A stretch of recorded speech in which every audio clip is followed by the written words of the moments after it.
대검찰청 마약류 범죄 백서에 따르면 22년도에 검거된 마약 사범수는 18,000명 정도였습니다.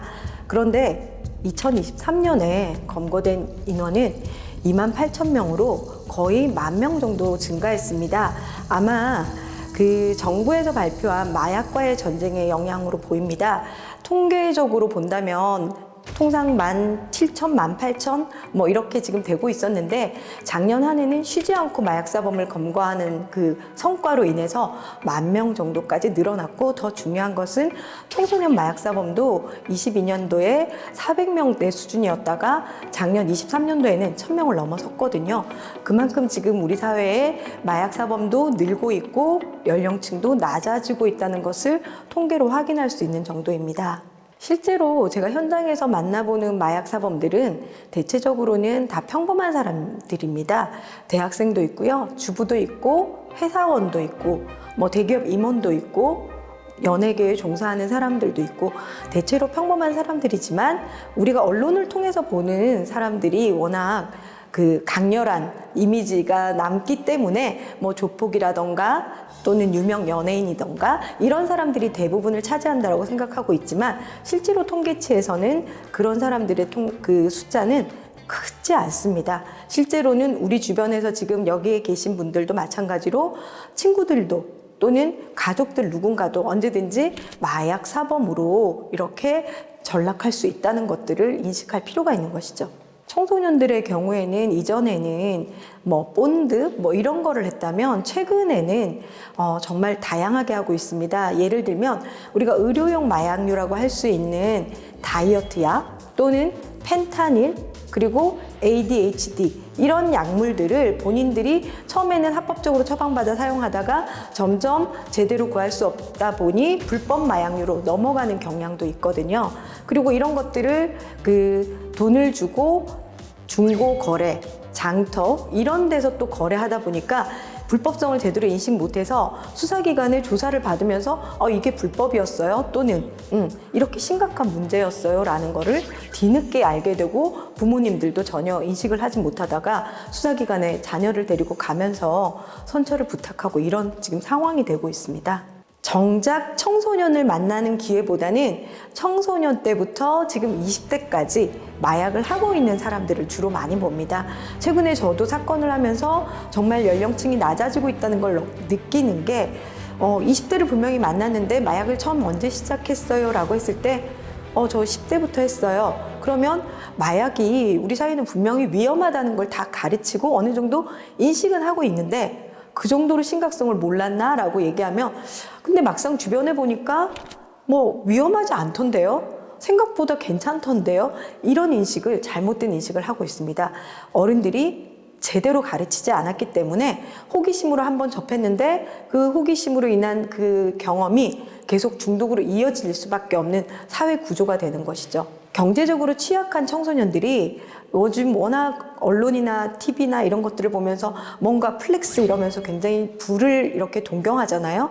본인들은 할 수 있는 경제적인 여력이 되지 않기 때문에 그렇게 고액 알바로 마약 던지기 일을 제안을 받으면 쉽게 응하게 됩니다. 본인이 마약 판매 사범이 되는지를 모르고 어디다 숨겨놓기만 하는 일이라고 쉽게 생각을 해서 한 건에 몇만 원 또는 뭐 한 달 하면 몇백만 원을 벌 수 있다는 제안에 유혹에 빠지거든요. 그렇기 때문에 마약을 하지 않았음에도 불구하고 그렇게 마약을 던지는 일에서 시작해서 호기심에 또다시 마약을 하는, 이게 악순환이 되고 있는 거예요. 더 중요한 것은 이 친구들은 마약을 그렇게 한번 판매해서 돈을 버는 것들을 경험하고 나면 이제 다른 일을 하려고 하지 않습니다. 최근에 만났던 친구가 2002년생이었어요. 본인도 부모님한테 경제적으로 요청을 해도 되는데 굉장히 독립적인 친구여서 본인이 그냥 아르바이트를 했었는데 그 아르바이트가 코로나 때 어렵고 이러다 보니까 그 경제적인 지원을 부모님한테 요청하지 않고 본인이 개인적으로 해결해 보려고 드라퍼 일을, 그것도 선배의 권유로 시작을 합니다. 처음에 본인도 하지 않으려고 했는데 계속 권유를 하니까 돈도 잘 벌고 좋은 집에 살고 좋은 차도 몰고 괜찮구나. 그리고 계속해도 안 걸릴 수 있네? 이런 생각이 들었던 거죠. 그래서 본인도 시작을 하게 됐고 결국 우리 수사기관이 그렇다고 해서 검거를 못할 일은 아니고 결국 검거돼서 구속이 됩니다. 그때서야 알게 되거든요. 본인이 마약을 판매하는 사람이고 마약을 판매했을 때 상당량의 마약 판매로 인해서 징역 4년, 5년을 받습니다. 그래서 제가 만약에 이런 형을 받을 거라고 예상했으면 그 일을 시작했겠냐고 절대 하지 않았다고 후회를 하죠. 근데 이게 이제 앞으로는 연령층이 드라퍼들이 더 낮아질 거예요. 왜냐하면 얘네들이 촉법소년인 것도 있고 그리고 별로 이렇게 감시의 대상이 되지 않잖아요. 최근에 어떤 사건이 있었냐면 아랍에미레이트에서 들어오는 그 10대가 케타민을 몇 킬로를 가지고 들어왔어요. 근데 본인이 중학교 동창도 포섭을 하고 성인도 포섭을 해서 국내에 들여와요. 그래서 지금 그 원래는 1심에서 장기, 단기 이렇게 17세 소년이었기 때문에 장기, 단기의 징역형을 줬는데 고등법원에서 그래도 10대니까 보호처분을 하게 되면 전과가 남지 않거든요. 보호처분으로 보냈는데 대법원에서 17세 10개월이면 거의 성인의 지능 수준이다. 그렇기 때문에 그렇게 보호처분으로 넘기면 안 되고 형사법원에서 다시 재판을 받아라. 이렇게. 근데 그 친구들이 그래도 소년이라고 봐준다고 하더라도 선처를 해준다고 하더라도 소년법에 따르면 최장 10년, 장기 10년, 단기 5년이거든요. 근데 아마 성인이었으면 훨씬 더 높은 형량을 받았겠죠. 합성대마라고 들어보셨죠? 요즘 젊은 층들이 합성대마를 많이 사용하는데 중독성 강한 마약에 대해서는 형량이 좀 더 높거든요. 그렇기 때문에 그렇게 가담해서 본인이 던지기를 했던 마약 약물이 합성대마라던가 뭐 LSD라던가 이런 약물을 상당한 금액을 했을 때는 징역 10년을 받기도 하죠. 버닝썬 사건 하면 아마 큰 획이 그어질 것 같습니다. 한국 사회의 마약에 대해서 버닝썬 이전과 이후로 나눠지는데 그 전까지도 물론 그 성범죄에 이용되는 뭐 졸피뎀이나 이런 수면 마취제들을 이용해서 그 수면제나 이런 다른 목적으로 필로폰이나 이런 것들을 성적인 목적으로 몰래 그 투약을 시켜서 자신의 성적 만족을 얻기 위해서 했던 일들이 있는데 버닝썬 사건을 계기로 이런 식으로 클럽에서도 은연중에 암암리에 유통이 되고 있었구나가 드러났고 실제적으로 그로 인해서 많은 사실이 밝혀진 것도 있죠. GHB라는 물질은 소위 말하는 물뽕이라고 하는데요.